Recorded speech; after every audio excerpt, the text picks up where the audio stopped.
Hi, everyone. This is Bob Sorrentino from Italian Roots and Genealogy. And I have a great guest today for a special presentation about translating documents with AI. And she's also the creator of a new website, familytreetech.com. So welcome, Natalie. Thanks for being here. Thank you. Thank you. I'm happy to be here. You and I had talked before. We did a recording about a year ago. That's right. Your Right. family's from Piano di Sorrento, right? Yes. And around the Naples area. So, and then I like to tell people they all immigrated from Piano di Sorrento, and they came to Brooklyn, and they just sat down and never moved. So my genealogy is very easy, because I'm in the New York area. They never moved out of the New York area, so it's very simple. So definitely. Yeah, and that was similar with my family too. Although my father's side, uh, most of them stayed in Italy. Most of them stayed Mhm. in Italy. Mhm.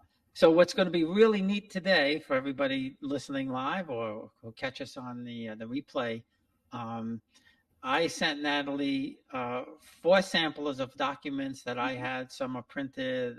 One was uh, a record from I believe it was 1860 or something like that. So she's going to go through with that and show us how it works and give us some tips. And just keep in mind that AI isn't perfect yet, but as we go through the years, I think it will. So you got a presentation for us, Natalie. So take it I away. do.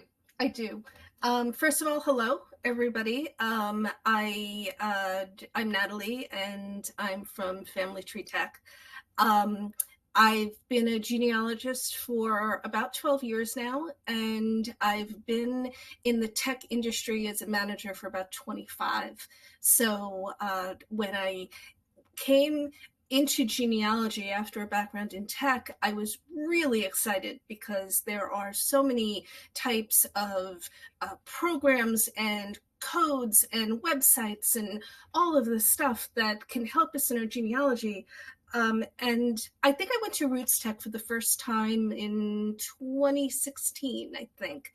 And I was prepared for everybody to know all about these really cool technology offerings and realized that there's a wide range of knowledge in genealogy in regards to technology.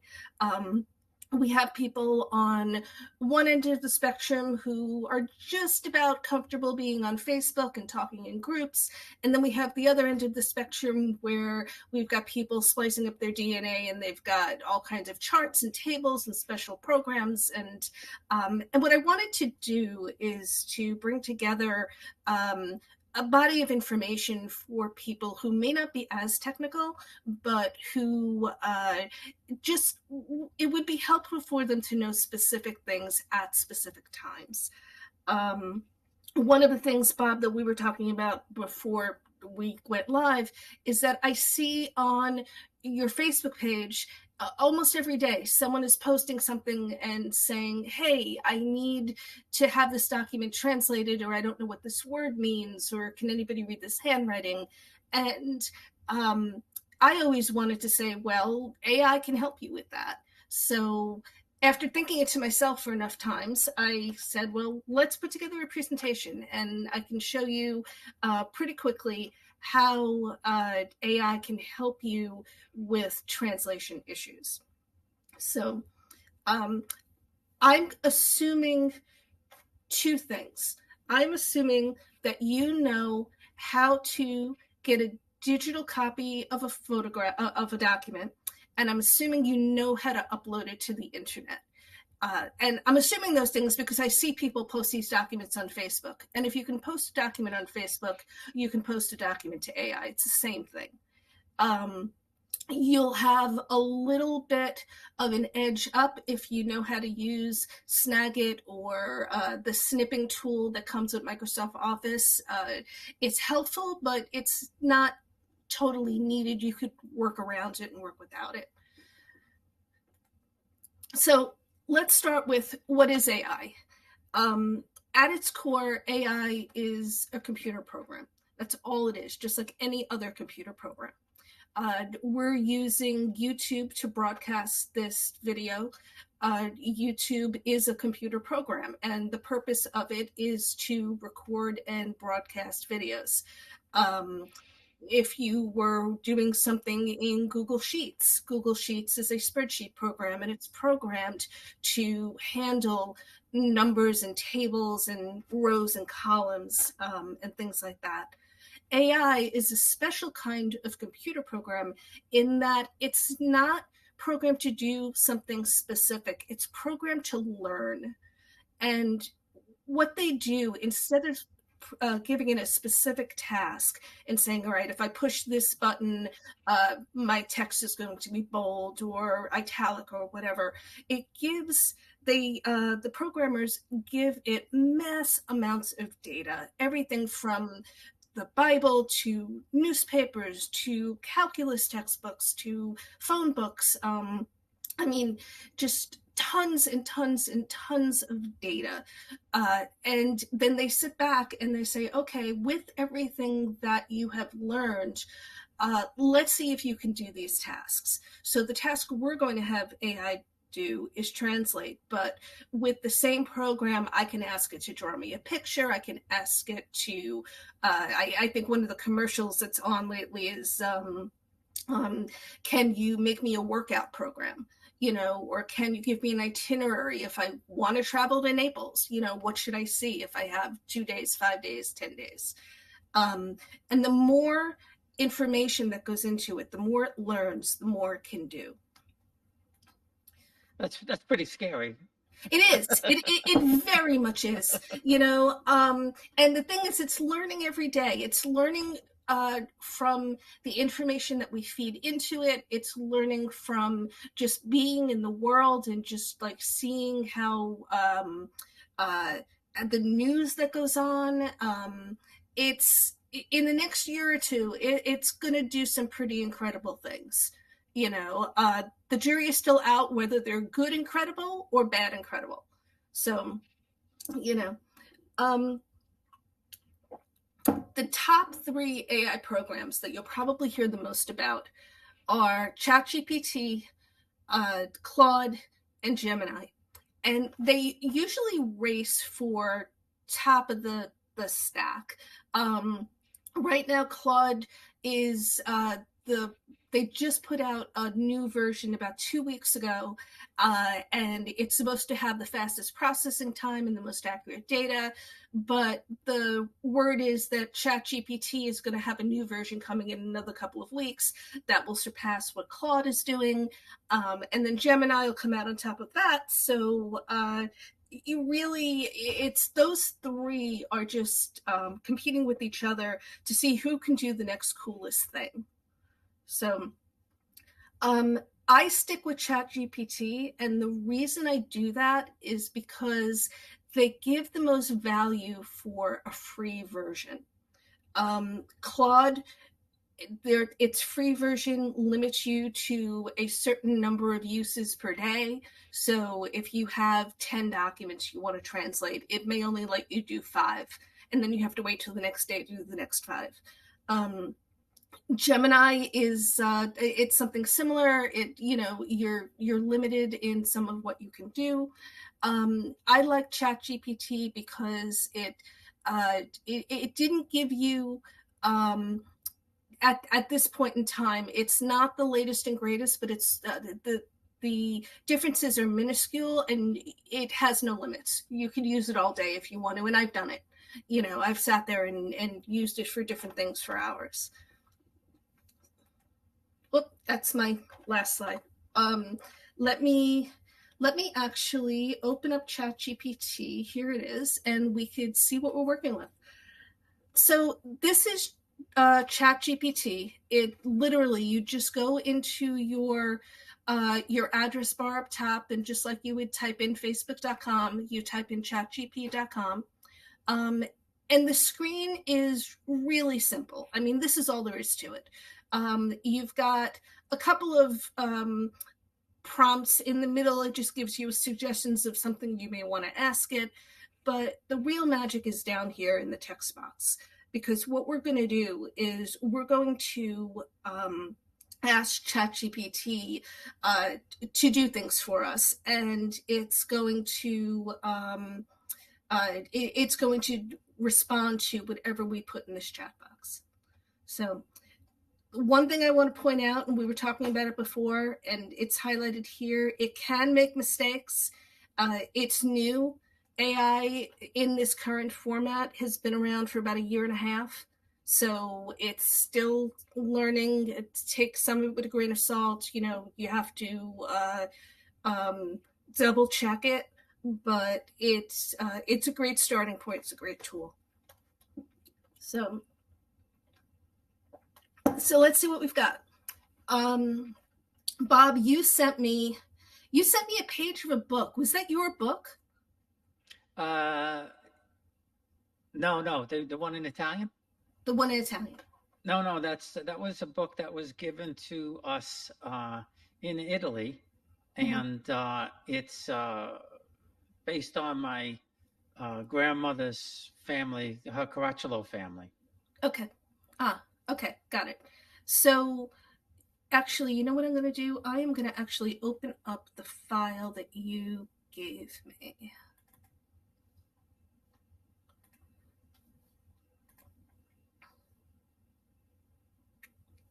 All right.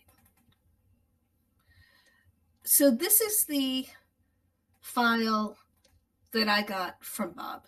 And it really is just a photograph of, I'm assuming you took this with your phone or something, right? Yeah. Mm-hmm. A page of a book.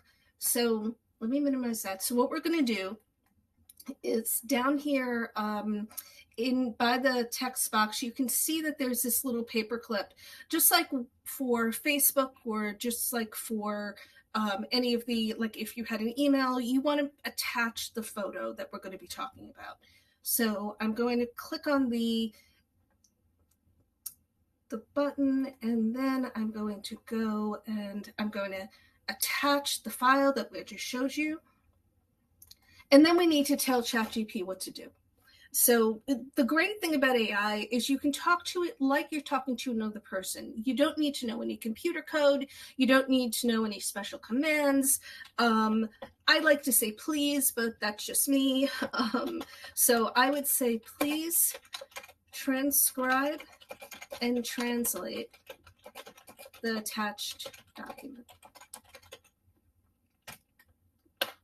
I hit enter. You need to give it a minute. It has to think about it a bit.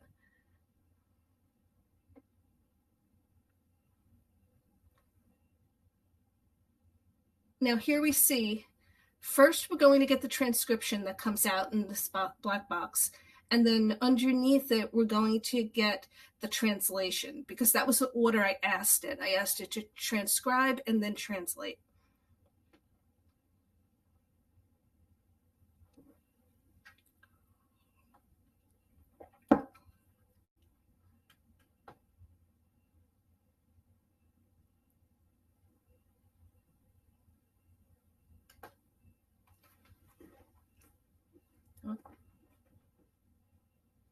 I've had known people to put entire books into an attachment and then just walk away for an hour or so while it did its work. So let's see. So first we have the transcription, and I always ask it to transcribe before it translates. And the reason for that is because we do want to do some checks. And one of the checks we want to do is to make sure that it got the whole page. So if I pull up where is my, here it is. If I pull up my original photo, I'm going to try and get them side by side, but you can see that the first line, if you could see it, the first words of the first line are pension vitalitia 100 ducati a month.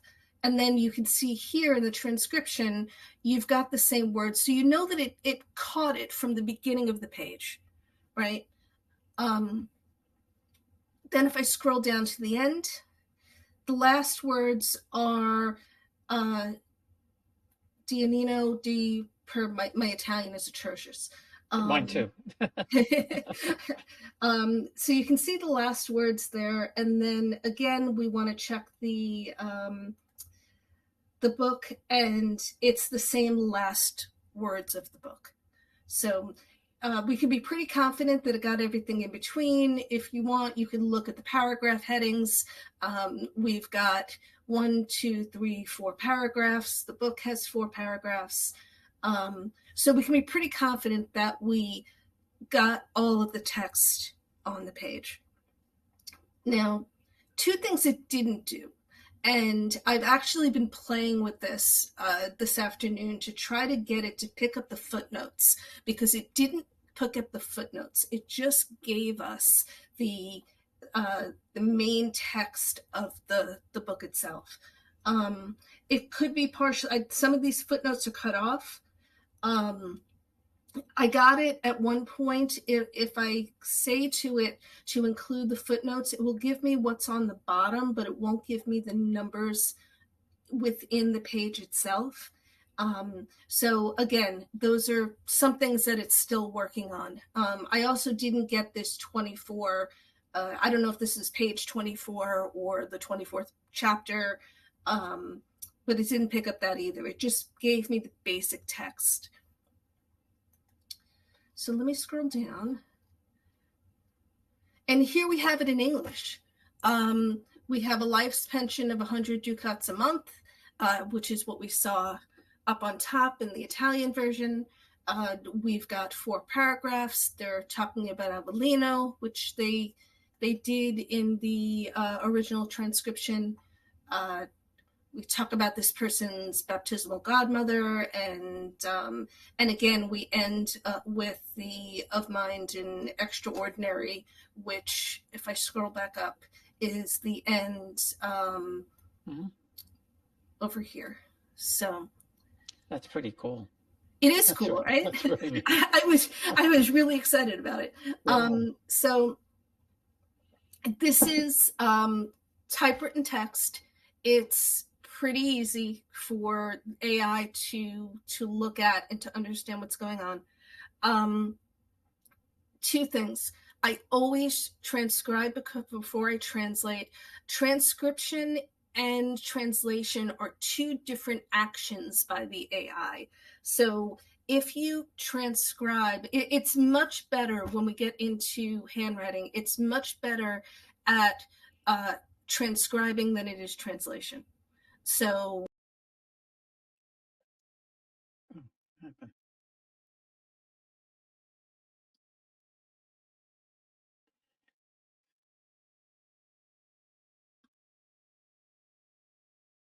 I think we lost Natalie for a second. Yeah, she's coming back. Sorry, did I lose you? We lost you for a second there, yeah. Oh, so I'm so sorry. All right, let me present my screen again.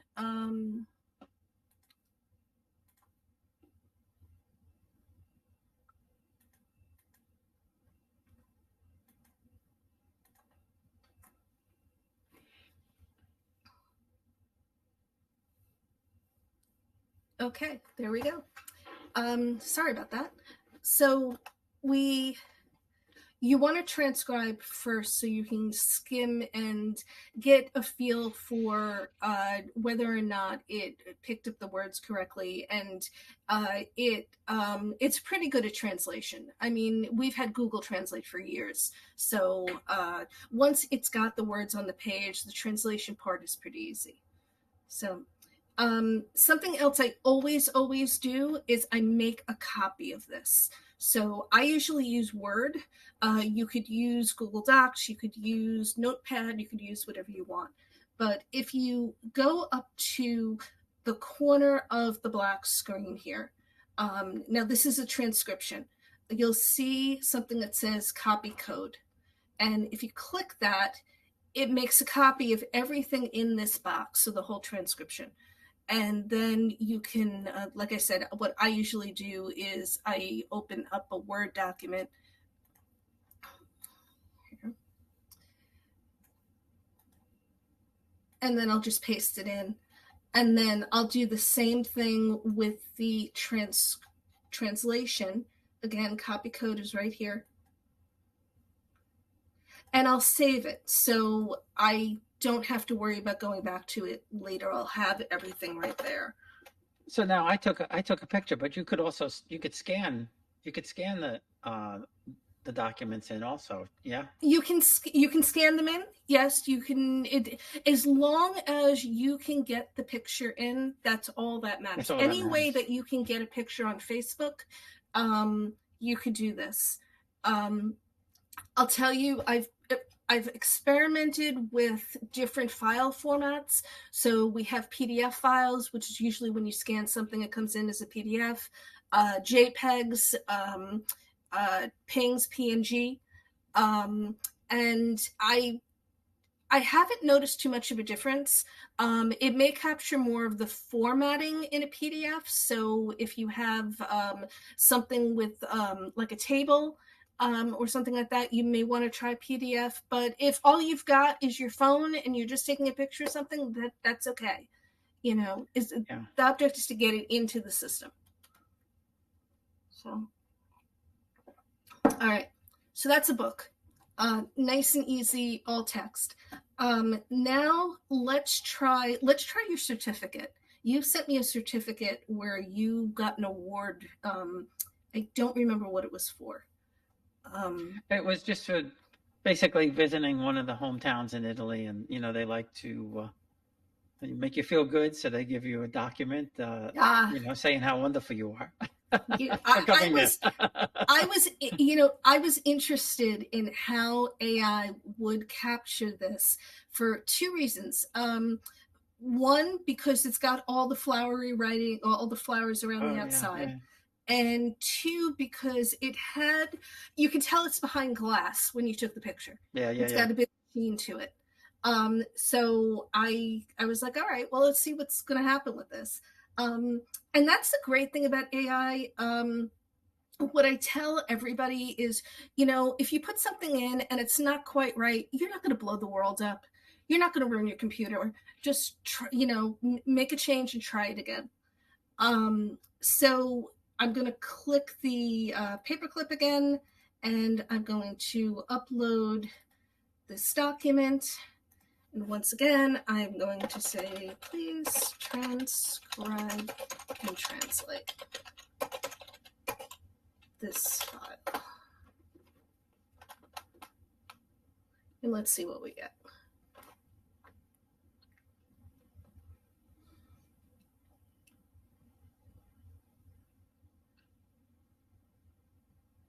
And there it is.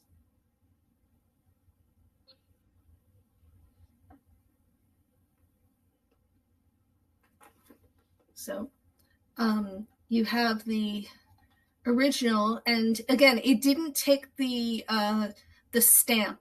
I believe that the original file. Nope, that's the book. Where is it? Well, the original one had a bit of a logo here, right? And it Yeah. didn't say anything about that, which is fine. It doesn't. If you give it an image and you say, if you give it an image of, let's say, a shepherd with some sheep, and you ask it what's in this image, it'll tell you. And if you give it an image like this of text and ask it to work with the text, it'll tell you. But if you give it both at the same time, it'll either give you one or the other. So here we have the original transcription. It's got on this date, Bob, you went over, and they're giving you this great award. And then here down the bottom, it'll give you the translation of the same thing. So it's the Fossatesi del Mundo, something of the world. Yeah, that's the name of the town, Passato. So they're just saying, that's the association for that people from that town around the world. Oh, okay, got it. So yeah, and again, I mean, normally what I would do is I would make a copy of it, so you'll have a backup. One of the things that's interesting about AI is because it's always learning and always changing. If you come back a week from now and put the same document in, it may give you a slightly different translation because it may have learned a little and learned a little bit more nuance. And this happens much more with handwritten documents than it does with pre-printed documents. And it'll get better and better as it goes on. So that's that. So the third one you gave me was a postcard. Or at least I believe it was a postcard. I shouldn't say that. Yeah, it yeah. was, Back in this was from I want to say 1920, actually before my father was born. Uh, and I didn't have this card. I got this from uh, my dad's first cousin when we went to Italy. I had seen the photo that was on mhm, this card before, but I had mhm, never seen the back of the card because my grandmother obviously sent it to Italy. mhm. Yes, yes. This one was a little tougher because a bit because it's faded and pixelated, so the writing isn't as clear, and partially because you could see where it was. I'm assuming this black, it was attached to one of those old photo Yeah, albums, yep, you yep, know. yeah. So this piece kind of was a little crazy, and this is this is interesting because I put this postcard uh, in AI to have it translated when I first got it from you, which was a couple of weeks ago, and it gave me an answer. And then I put it in again today, and it gave me a slightly different answer. So let's see right now what we're going to get.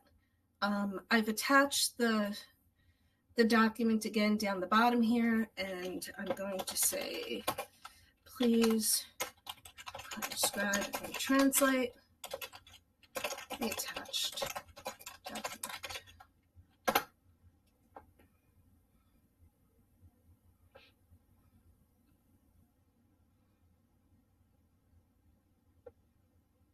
Ah, so I'm assuming, was she sending it? Did you see your grandmother was She sending it to her she was father? she sent it to her father, She sent it to uh, her father. and I mean that's pretty close. The translation I got was um, from what now? I don't know if that's right because I don't know if the person translated right, but it basically said um, from your dear daughter to her father, so you never forget. So Yes, it's yes. it's pretty close. It's pretty Yeah, close. it gives you the general idea Yeah. of what's going on. I can tell you, let me look at my old uh, translations, and I can tell you if And it it. could also be, I mean, obviously it's trying to pick up handwriting. So, Yes, yes, that's part of it too. This is me doing the other one. Let me see if I don't have it here. All right, but yes, and it's trying to pick up the handwriting, so that's always a bit of a challenge. but You I know, mean, it is pretty close. I it is mean, pretty close. uh, the idea was there. The sentiment is there. So, The idea is there, and I think from a genealogy standpoint, the fact that we got the relationship right was there. yeah, It yeah, was yeah. from father to daughter. What was the picture? What was the picture? It was the picture of your grandmother? The picture was my grandmother. She came to America in 1915, Mm-hmm. and I'm guessing this was around 1920, 21, because I know my father hadn't been born yet. Uh, and I had, like I said, I had seen the picture, Right. but I didn't know that she sent it to her father in Italy until we got there and my cousin showed me. Ah, right. So, Right. And you saw that it had a back. yeah, yeah. Yeah. That is my one piece of advice for genealogists. Anytime anybody asks, is turn the page. See what's on the back of whatever it is, whether it be a document or a photo or a book or whatever. Just turn it over and see what's on the back because you never know. You know.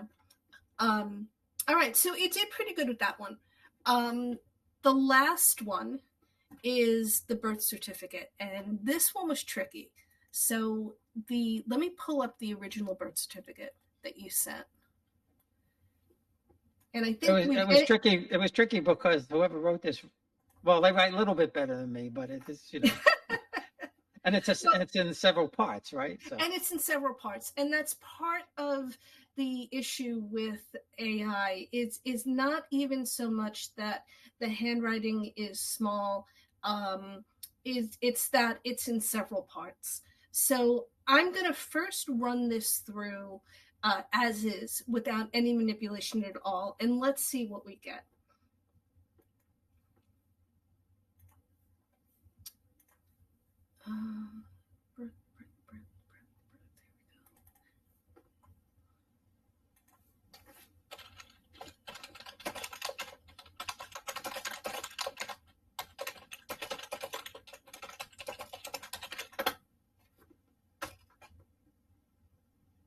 Yeah, when I first saw AI translate, I immediately thought of these old Italian birth certificates that have no, there's no typed words at all. It's just some priest from 100 years ago with a pencil, just writing this stuff down. So, yeah. It never would have crossed my mind, to be honest with you. I never would have thought of it.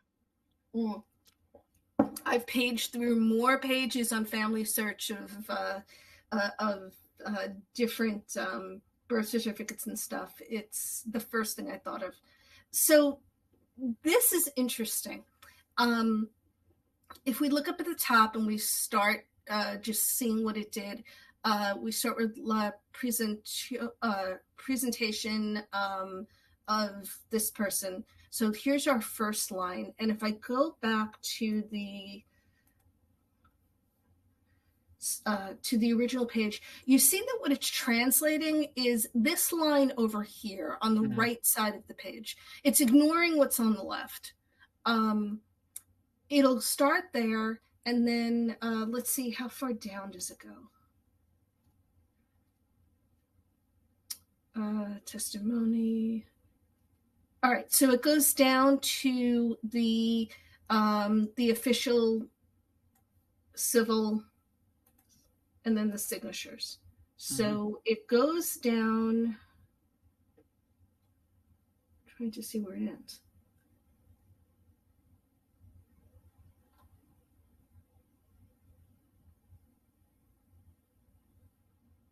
Oh, it goes all the way down to the bottom. Wow, that's that. I don't know if you can. Here, let me try to blow it up a little. Yeah, that's good. Yep. So you can see it goes all the way down to this line. So it took everything that's on the right-hand side of the page. Oh, that's something. That's really... Now, I will say we've got a couple of question marks here. So it wasn't really sure of the profession. It had a problem with one of the last names. But the basic information is here. It's a marriage certificate of Nicola Piramalo. Piramalo, yeah. Right? Who married Rose Capella in Naples in 1913. And I'm guessing this is part of his, I know when you get married, you have to show that you were baptized in the church in order to get married in the church. So, like I said, the interesting thing here is that it took the right side of the page. It didn't take the left side of the page. So one of the things that we could do, and this is where I go back to saying, if you know how to use Snagit, or you know how to use one of those screen clippers, we can try to force it to use the left side of the page. So what I'm going to do is I'm going to take my snipping tool.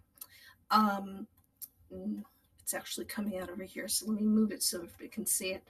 And I'm going to make a new snip, and I'm going to just snip this side, let's say down to, I don't know if you can tell, but this word right here looks like tribunale. So we'll know what the first word is because it's the year, the date, and we know the last word will be tribunale.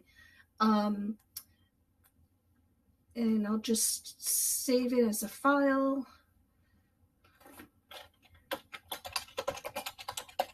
And I think while you're doing that, I think it's important for people to know that I went out of my way to pick something that was really, really going to be difficult to read. But it's a great test Yeah. because people don't have problems with the easy stuff. You know, I mean, they can just, like, if there is some text that's in a book, they can type it into Google Translate and they're done. You know, it's when you get into this handwriting and this, like I said, a priest with a pencil 100 years ago, that you wind up having problems. So let's see what it does. Birth demo time.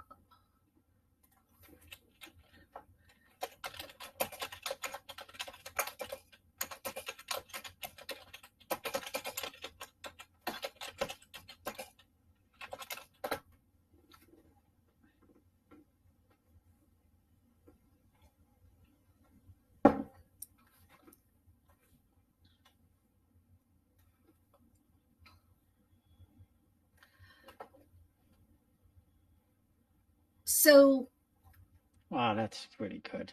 I'm That's pretty damn good.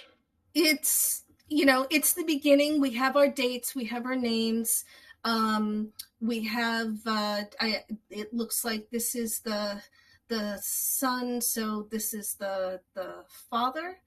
Yeah, Savario's the right, father. Yeah. right, and he was a resident of Terzala. So what you could do in cases like this, when it doesn't take the whole thing, is you can just divide it up into chunks. So now what we can do is we can take the next chunk. So if I go back to the document, so we went up to, where was it?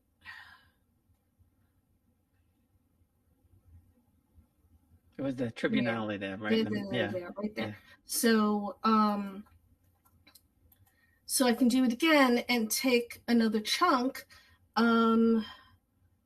This looks like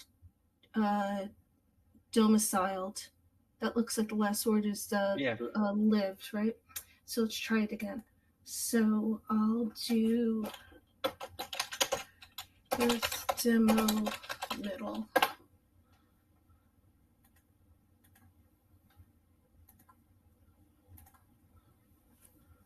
Here it is.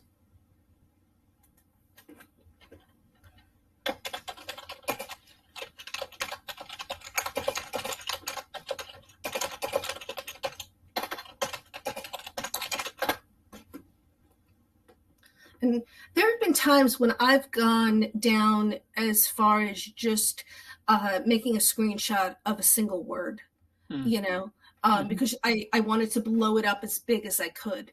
Or you can play with your images in Paint if you're handy with that at all, to kind of make the contrast a little better. And then try to run it through here and see if that helps. It's all about giving it the best possible image. Okay, so now we have, now they're talking about the witnesses, right? Yeah.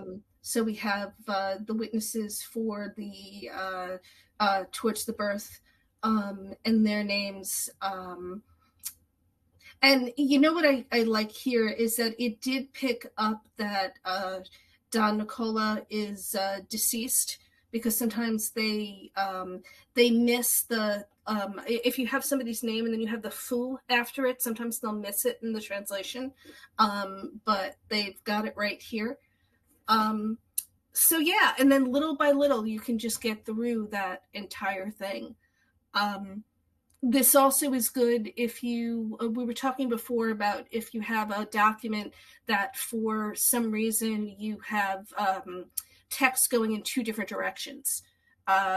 Like either some postcards have the address written horizontally, but then they've got the text written vertically. Like somebody turned the postcard to the side and was writing on it. So you can divide it up into pieces and feed it through one piece at a time.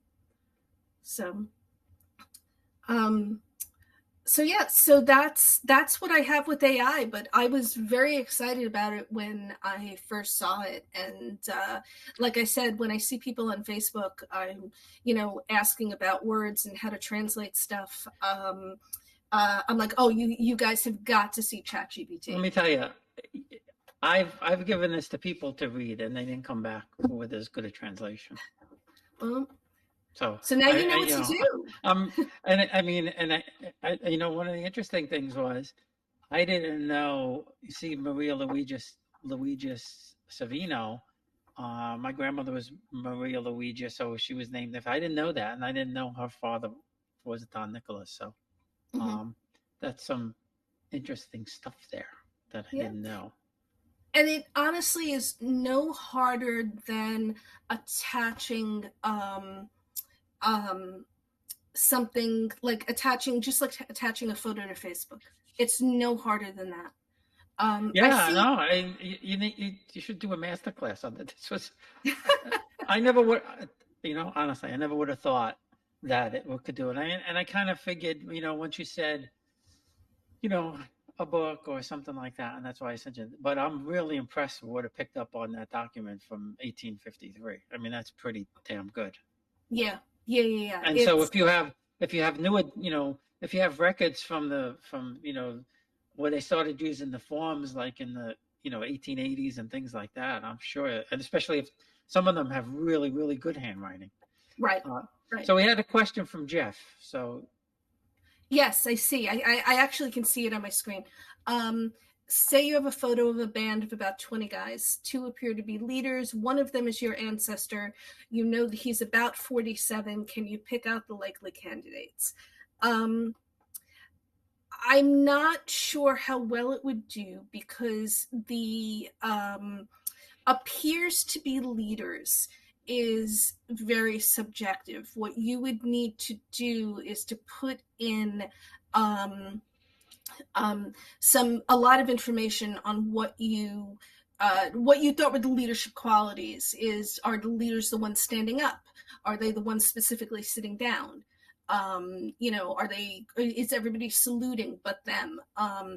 So that you would give it the most information possible to see who was or was not a leader. um, I actually had a similar photo issue because I have a photo. Let me see if I can find this photo. If I can find it very quickly, I'll bring it up. Jeff was Um, saying, or snip, maybe only snip the two people. yes, well, if you just snip the two, and then maybe what might help is if you have your ancestor and you know he's one of these two people, and you have a picture of their um, that person's child or grandchild or somebody who looks similar, who has some similar facial features, you could put those in and say, here's the son. I know this is the son of the man I'm trying to identify. Which of these two men may most likely be the father to this person?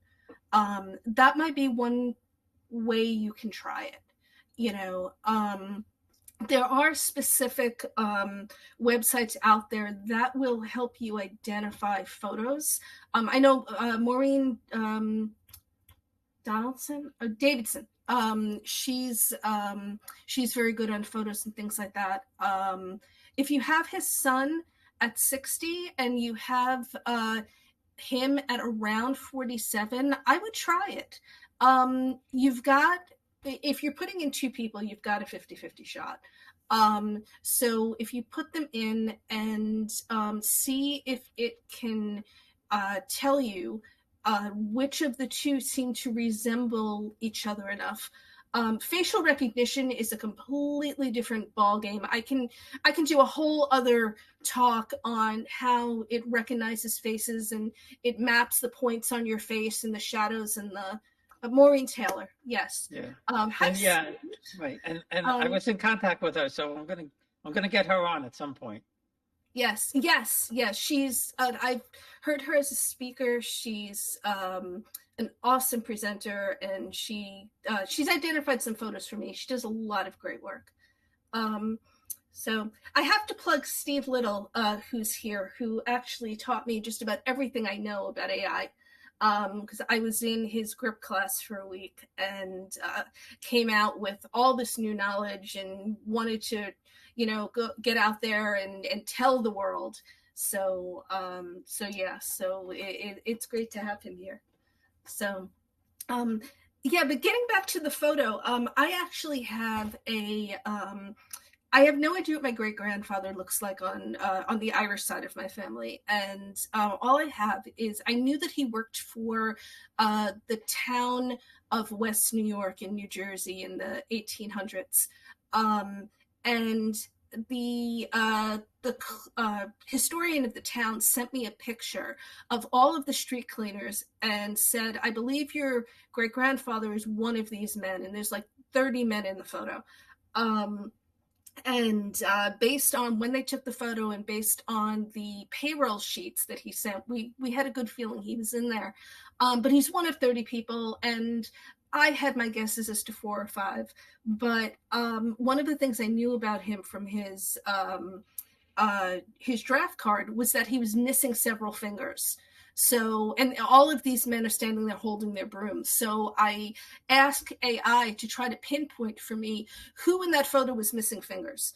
And I still don't have 100%, but it came back with some answers that were close to what I thought my grandfather was, my great grandfather. So it was very interesting. It's amazing what AI can do and what it's going to be able to do in the future. Yeah, that was really, really cool. So before we go, just let everybody know about your website and what you're going to be doing with that. Yes. My website is familytreetech.com. And I really want to make technology accessible for genealogists. I've been in the tech field for 25 years. I've been a trainer, I've been a manager, I've done all kinds of programming. And when I came to genealogy, I saw there was a wide range of knowledge about technology. And I feel like there are so many tools out there that can help us to do the genealogy we want to do, whether you're into DNA or you just want to, you're doing like this, like records in a foreign language. There are some people who want to learn simple things like how to use Excel or how to use Google Sheets. And I want to come to people at many levels to show them what technology can do to help you with your genealogy and to make your research both easier and broader, and better. So I'm focusing on giving talks like this. We have videos and instructional blog posts, and just to show people the ways that technology can help you do your genealogy. And so why don't you put up your logo and your website information so we have it at the end of the Oh broadcast yes, here. let me do that. I made that logo in AI. ChatGPT made the logo for me. Oh, I'm gonna have to make a new one for myself. Yeah.